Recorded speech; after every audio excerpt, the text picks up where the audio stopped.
Hello दोस्त, अपन लोग BSc third year जो है होलकर साइंस कॉलेज, उसमें ये सिलेबस आया है। उसके अनुसार अपन पर्सनालिटी डेवलपमेंट का देखने वाले हैं। तो ये सिलेबस है, तो इस सिलेबस को अपन लोग डिस्कस करने वाले हैं। एक एक टॉपिक जितना दिए गए हैं, जितने क्वेश्चन आ सकते हैं, उनको सभी को अपन लोग अच्छी तरह से देखेंगे। तो एक नोट के माध्यम से हिंदी में नोट रहेंगे, और ये अपनी एक यूनिट है, जो ये पूरी यूनिट एक यूनिट आप सिलेबस देख सकते हैं। इसी के अनुसार अपन लोग पढ़ेंगे। अगर आपका है तो आप वीडियो देखें, नहीं ना देखें अगर आपके सिलेबस में नहीं है। तो अपन लोग देख सकते हैं कि पहला क्वेश्चन अपने को यही सेल्फ मॉनिटरिंग जो है, सेल्फ निगरानी, स्वयं की निगरानी क्या होती है, इसके प्रकार, लाभ हानि को समझाना 11 नंबर में क्वेश्चन आ सकता है, जो कि बहुत ही महत्वपूर्ण है।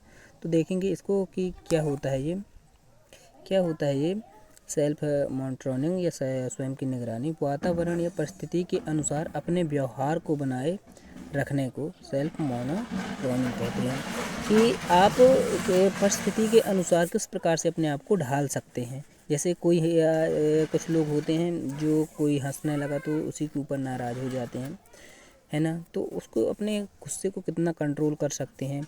या आपके सेठ जो हैं, उदाहरण के लिए जैसे आप कहीं काम कर रहे हैं, सेठ आपको डांट दिया तो आप उनसे लड़ने लगें या फिर कहें मैं नहीं करना नौकरी वगैरह, तो आपके ऊपर डिपेंड करता है कि आपका सेल्फ मॉनिटरिंग पावर कैसा है। तो ये करता है आपके ऊपर डिपेंड। अगर तो आप परिस्थिति को किस प्रकार से हैंडल कर सकते हैं, इसे कहा जाता है सेल्फ मॉनिटरिंग।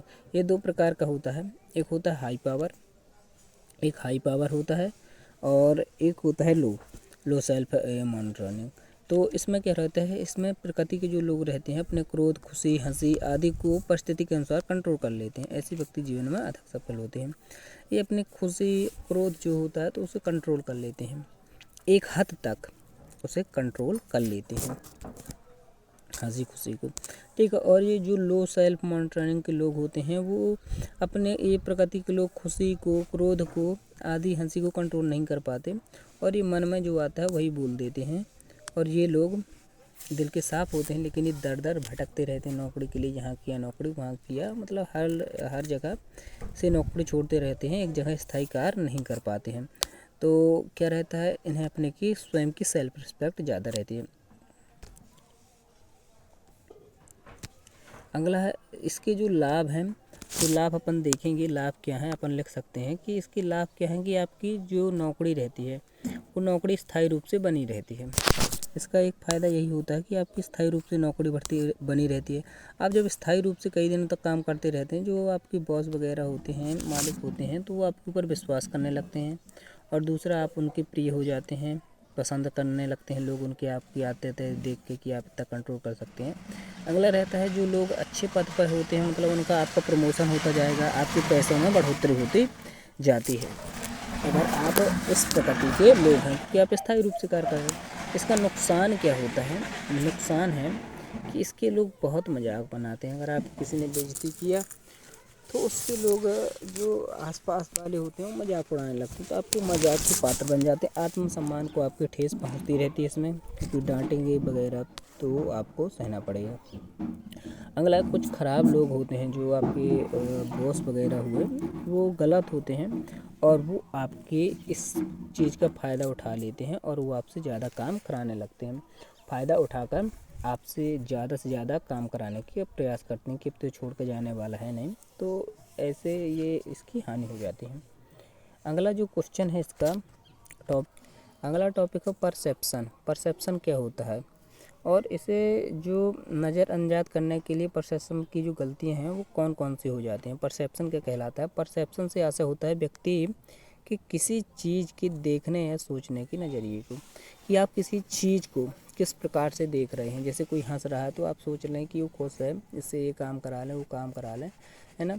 तो ये आपके ऊपर डिपेंड करता है कि आप किस व्यक्ति को किस प्रकार से देखते हैं। जैसे उदाहरण के लिए कोई सीध खड़ा हुआ आदमी है तो 9 को 9 देखेगा, लेकिन उल्टा खड़ा आदमी 9 को 6 देखेगा। तो ये डिपेंड करता है आपके नज़रिए पे, ये कहलाता है परसेप्शन। इसमें कुछ एरर होते हैं, ये आपको उदाहरण में लिख देने हैं, है ना। ये 6-7 नंबर में आएगा, तो 2 नंबर की परिभाषा और 5 नंबर की ये जो आप किस प्रकार से अवॉइड किया जाता है इसको। तो जैसे सिलेक्टिव परसेप्शन क्या होता है, कि आप जैसे एमपी के हैं, मध्य प्रदेश के हैं, और कोई इस जो कैंडिडेट आ रहा है वो भी एमपी का है, तो आप उसको देख के सिलेक्ट कर लें कि ये गलती हो जाती है तो उसको जॉब दे दें, है ना। तो ये थोड़ा एरर होता है परसेप्शन का, कि आप समझें कि एमपी का है तो मैं अच्छा हूँ तो ये भी अच्छा होगा, मेरे जैसा होगा, ऐसा नहीं होता, थोड़ा इसमें गलती हो सकती है। दूसरा फर्स्ट इंप्रेशन, आप कोई व्यक्ति आ रहा है तो उसका शुरुआत में जो अच्छा इंप्रेशन दिया उसी से आप खुश होकर उसे जॉब दे दें, तो इसके बोलचाल उसकी शुरुआत के देख के तो ये फर्स्ट इंप्रेशन फिर भी परसेप्शन का गलतियाँ हो जाती हैं। अगला जो है वह होलो इम्पैक्ट। होलो इम्पैक्ट क्या होता है, इसमें व्यक्ति की जो पर्सनालिटी है उसी को देखकर आप सिलेक्ट कर लेते हैं कि उसका कुछ भी चीज़ देखा कि अच्छा दिखने में अच्छा लग रहा है लड़का, तो काम में भी अच्छा होगा, या फिर मोटा ताजा है तो काम अच्छा करेगा, तो जो कि गलती कभी कभार हो जाती है, उसके काम देखे बिना उसे ऐसे सिलेक्ट कर लेना, है ना। कि जैसे उदाहरण लिखा कोई स्माइल कर रहा है तो ईमानदार भी होगा, ऐसा आप समझ लें, लेकिन ऐसा नहीं होता। अगर आप किसी को मजबूत देख लें तो समझ लें कि काम करेगा, तो नहीं होता, क्योंकि कुछ लोग जिम वगैरह से बॉडी बनाते हैं और वो आराम वाली नौकरी करना चाहते हैं, लेकिन अगर आप सोचें कि इसका शरीर है तो काम हार्ड वर्क करेगा, तो नहीं करते। तो पहले काम देख लें फिर उसके बाद जॉब दें। तो ये 3 हो गए ये जो कि एरर होते हैं। 2 एरर और हैं जो आपको लिखने हैं, तो कई सारे, लेकिन ये मैंने।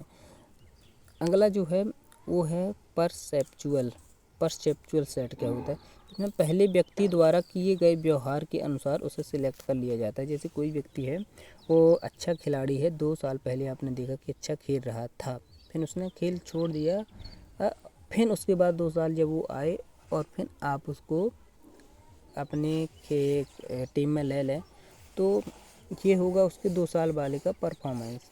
तो उसके पहले परफॉर्मेंस को देखकर आपने लिया, पता नहीं उस समय अच्छा खेल रहा था लेकिन इस समय नहीं खेलेगा ही नहीं, क्योंकि उसने 2 साल से प्रैक्टिस नहीं किया, तो ये गलती हो जाती है। अगला है इम्फ्लेक्टेड पर्सनालिटी क्या रहती है, इसमें व्यक्ति कि एक स्किल को देखकर उसे ये दूसरी स्किल को नाप लिया जाता है कि आपकी मतलब एक स्किल अच्छी है, जैसे ईमानदार, आप हार्ड वर्किंग है, आप समझ लें कि ईमानदार होंगे, तो ये गलती हो जाती है। तो एक क्या बोलते हैं, एक स्किल को देखकर दूसरी स्किल को माप लेना, है ना, तो ये गलती हो जाती है, ये परसेप्शन एरर। अगला जो टॉपिक है महत्वपूर्ण है एटीट्यूड। ये बहुत ही महत्वपूर्ण टॉपिक है, जिसे बोलते हैं आवृत्ति या एटीट्यूड। जिंदगी में किसी व्यक्ति व वस्तु के प्रति पसंद या नापसंद करने के नज़रिए को आवृत्ति कहते हैं, इसे मनोवृत्ति भी कहा जाता है।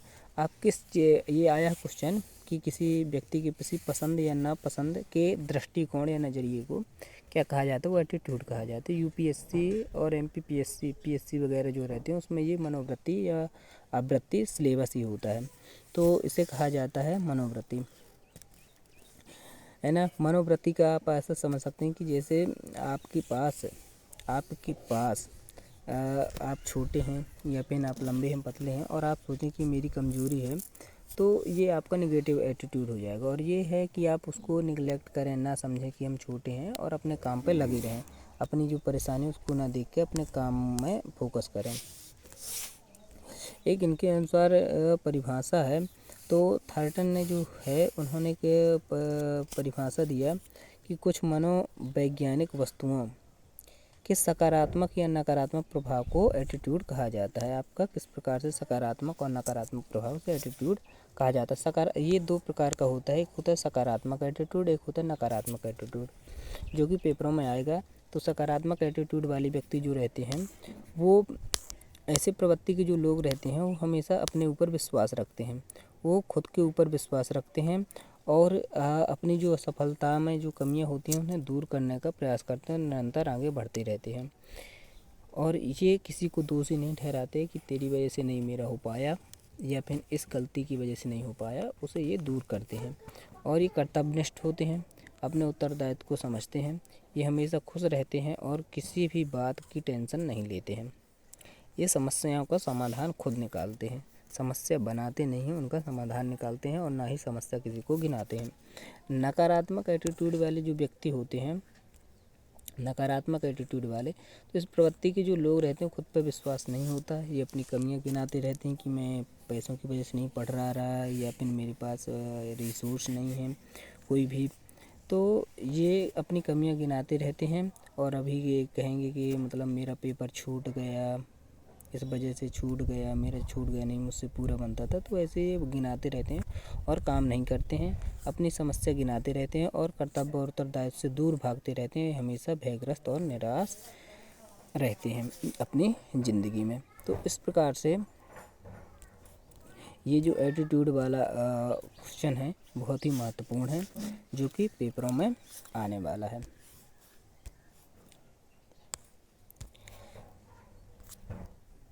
इसकी कुछ विशेषताएं हैं एटीट्यूड की कि ये अनुभव के आधार पर अर्जित होता है। जो एटीट्यूड है ये जन्मजात नहीं होता किसी के पास, ये अनुभव और वातावरण में जिस प्रकार से रहता है लोग वैसे अर्जित होता है। ये परिवर्तनशील रहता है, मतलब समय समय पर बदलता रहता है, जैसे उम्र बढ़ती जाती है एटीट्यूड सबका बढ़ता जाता है। यह पक्ष विपक्ष दो प्रकार का होता है, मतलब सकारात्मक और नकारात्मक दो प्रकार का एटीट्यूड होता है। ये संवेगों को प्रभावित करता है। संवेगों मतलब आपके घर परिवार दोस्ती जो है उनको से प्रभावित होता है। अगला इसका जो विशेषता है, अगला ये सकारात्मक होता है, ठीक है। ये इसके 3 घटक होते हैं, एक होता है भावात्मक, एक होता है ज्ञानात्मक और ये होता है क्रियात्मक। ये ऑब्जेक्ट है जो कि आया हुआ पेपर में है कि ABC घटक किसके प्रकार हैं, तो है एटीट्यूड के, तो एटीट्यूड के प्रकार हैं। अब ये पॉजिटिव एटीट्यूड है, उसको कैसे आप विकसित कर सकते हैं, ये भी महत्वपूर्ण क्वेश्चन है। तो कैसे कर सकते हैं, हमेशा पॉजिटिव लोगों की संगति करके, जो आपके आसपास पॉजिटिव लोग हैं उनकी संगति कीजिए, उनके साथ रहिए और पॉजिटिव वातावरण में रहिए। अपने घर परिवार का एटीट्यूड पॉजिटिव रखें, है ना। विद्यालय में ऐसे दोस्त बनाएं या फिर ऐसे टीचरों के साथ रहें जो पॉजिटिव एटीट्यूड रखते हों। किसी से अपनी कमियां ना बताएं, अपनी कमियों के बारे में मत बताएं, नहीं वो मजाक वगैरह उड़ाएंगे, है ना। हमेशा अच्छा सोचें और अच्छा करने का प्रयास करें। दूसरों को हमेशा प्रोत्साहित करते रहें। दूसरों को आप प्रोत्साहित करेंगे आपका भी प्रोत्साहन बढ़ेगा। तो और ध्यान एक्सरसाइज, ये सिर्फ से मेन होता है पॉइंट इसका एटीट्यूड को बढ़ाने का, कि आप ध्यान और एक्सरसाइज कर रहे हैं कि नहीं कर रहे हैं, क्योंकि इससे मेंटली और फिजिकली दोनों प्रकार से आप फिट होते हैं।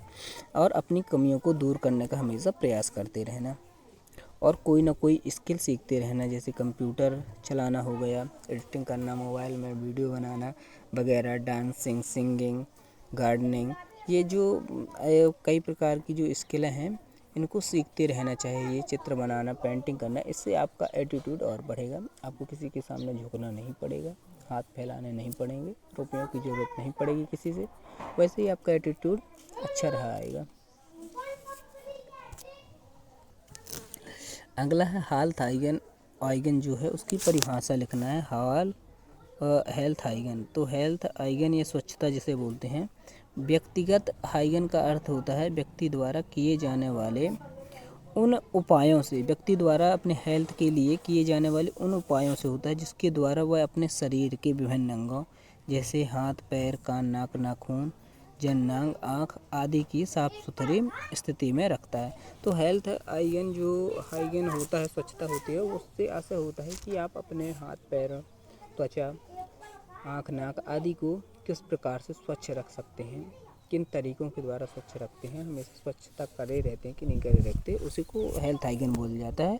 और ये बहुत ही महत्वपूर्ण होता है क्योंकि इसी के द्वारा आप स्वस्थ रह सकते हैं। महत्व इसका क्या है कि व्यक्ति साफ़ सुथरा बनाने के लिए इसकी बहुत आवश्यकता होती है। एक ये पार्ट है लाइफ का, है ना। और ये स्वस्थ शरीर में ही स्वस्थ आत्मा निवास करती है, तो स्वस्थ शरीर में स्वस्थ दिमाग रहता है। तो आप स्वस्थ रहिए और स्वास्थ्य को उन्नत बनाने में जब आप साफ सफाई करते रहेंगे तभी आपका स्वास्थ्य अच्छा रहेगा। रोगों को दूर करने में बहुत ही महत्वपूर्ण होता है कि आपके पास जो भी रोग आ रहे हैं वो दूर हो जाएंगे अगर आप डेली साफ सफाई अपनी रखते हैं। मरीज के सभी अंगों की देखभाल हो जाती है। अगर ये हेल्थ हाइजीन जो है वो अस्पतालों के लिए बहुत महत्वपूर्ण होती है। जो नर्स वगैरह रहती हैं उन्हें मरीज की किस प्रकार से हेल्थ हाइजीन जो है उस पर किस प्रकार से ध्यान देती हैं वो बहुत महत्वपूर्ण होता है।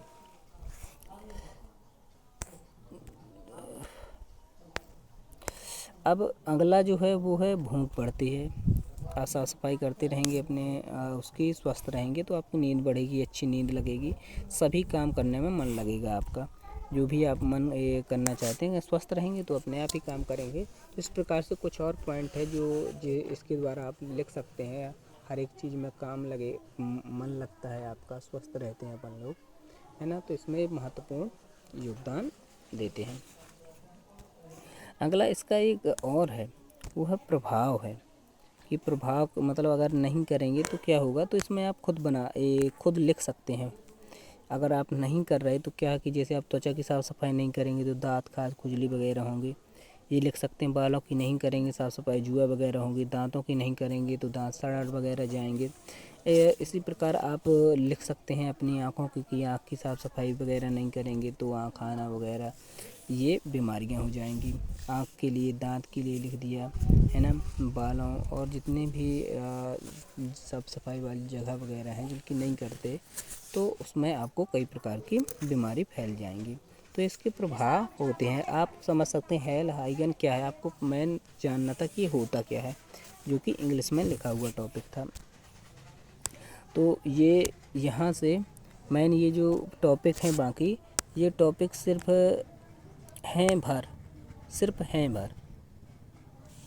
ओनली हैं भर जिनके बारे में आपको समझना है। ये मूल भाव, नेगोटिएशन स्किल जो होती है, मूल भाव क्षमता क्या होती है आप भी जानते हैं क्या होती है, लेकिन थोड़ा इसके बारे में जान लीजिए। यह एक सॉफ्ट स्किल होती है, ये मार्केटिंग के लिए बहुत ज़रूरी होती है। जो मार्केटिंग लोग करते हैं, धंधा वगैरह करते हैं, उनके लिए बहुत ज़रूरी होती है।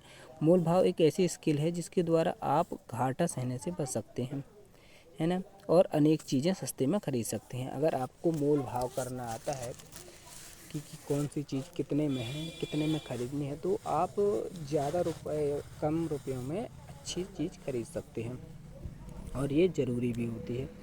अगला है प्रकार। इसके प्रकार होते हैं, बहुत सरल है, आपको देखना भर है। क्या है, बेचने का मोल भाव। यदि बेचने वाला व्यक्ति ये जो नेगोटिएशन स्किल है नहीं जानता तो बहुत ज़्यादा घाटा खाएगा, उसका धंधा भी नर्क में चला जाएगा, है ना। तो ये जिसको स्किल आती है, बेचने की स्किल आती है, वो बहुत ही सक्सेस अच्छा बिजनेसमैन बनता है। अगला जो है खरीदने के मूल भाव। खरीदने वाला मूल भाव होता है कि आप खरीदते किस प्रकार से। अगर आपसे खरीदते बनता है कि कौन सी चीज़ कितने की है और कितने में ख़रीदनी है, अगर आप मूल भाव का लेते हैं आपको चीज़ सस्ते में मिल जाएगी, आप घाटा नहीं खाएंगे और आपके पैसे बच जाएंगे। और अगर आप में ये स्किल है तो आपको कितने, अगर नहीं है तो आप कितना भी कमा लीजिए, ज़िंदगी अच्छे से नहीं जी सकते। अगर आपके पास स्किल है तो अगर आप मिनिमम 150 रुपये भी दिन का कमाते हैं तो आप ज़िंदगी को अच्छे से जी सकते हैं, रह सकते हैं। कपड़े वगैरह हर एक चीज़ खरीदने में आप रुपए बचा सकते हैं। और अगर ये बचाते आपसे बनती है तो सिंपल सा है, कई लोगों से नहीं, जिनसे नहीं बनती उनके द्वारा आप रुपया कमा सकते हैं। मूल भाव का तरीका क्या होता है ये आपको लिखना पड़ेगा। पहली बात तो मूल भाव का एक समय देख लें, जब भीड़ वगैरह ना हो, जिससे दुकान में मूल भाव करना हो, भीड़ ना हो उसकी दुकान में, तब जाएं। वस्तु को पसंद कर लें, कौन सी वस्तु अपने को लेना है, फिर उसके बाद मूल भाव करें।